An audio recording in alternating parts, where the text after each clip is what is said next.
ញាប់ឆ្មេចូលគង់របស់ហមមកដៃរបស់ខៀវពេញហើយលោកជើងរបស់ក្រហមម្ដង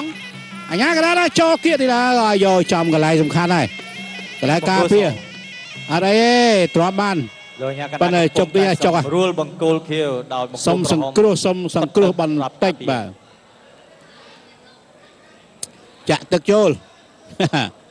ឲ្យវាតិចតិចមើលតការប្រកួតត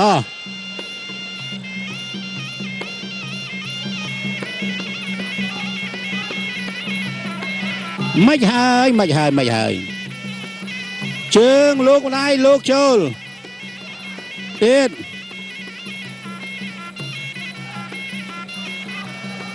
តាមប្រមាញ់ជង្គង់ដៃចូល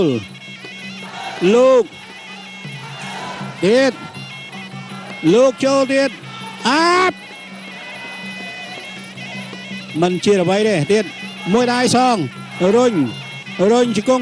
ង់ចូលទៀតអាយយអូឡាលេលោកគ្រូអត់អីមិនរត់លោកគ្រូខ្ញុំឡាជើងទេតមានឱកាសឡើយហ្នឹង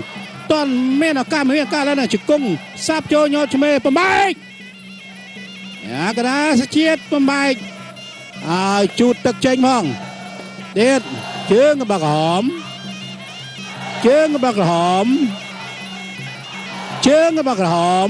មួយដៃពេញរបស់ខៀវវិញហើយលោកពេញសាច់ចំខោដៅល្អណាស់ម្ដាយមិញនេះគឺថាពិន្ទុពេញម្ដាយទៀតហើយទៀតអាយ៉ាមួយដៃទៀតហើយក្រហមតាមបុកចូលមិនជាអ្វីទេទៀតមួយដៃលោកចូលលោកម្ដាយចូលទៅវិញទៅទៀតសាប់ចូលញោឆ្មេនៅតែដើរចូលយ៉ាងក្លាហានរបស់ក្រហមមិនម្ដាយទៀតទៀតនៅសល់តែ30វិនាទីទៀតបញ្ចប់ទឹកទី4ទឹកទី5ចេញមកក្រោយលោកចូលមួយដៃលោកចូលមួយដៃលោកចូលម្ដាយទៀតអាយ៉ា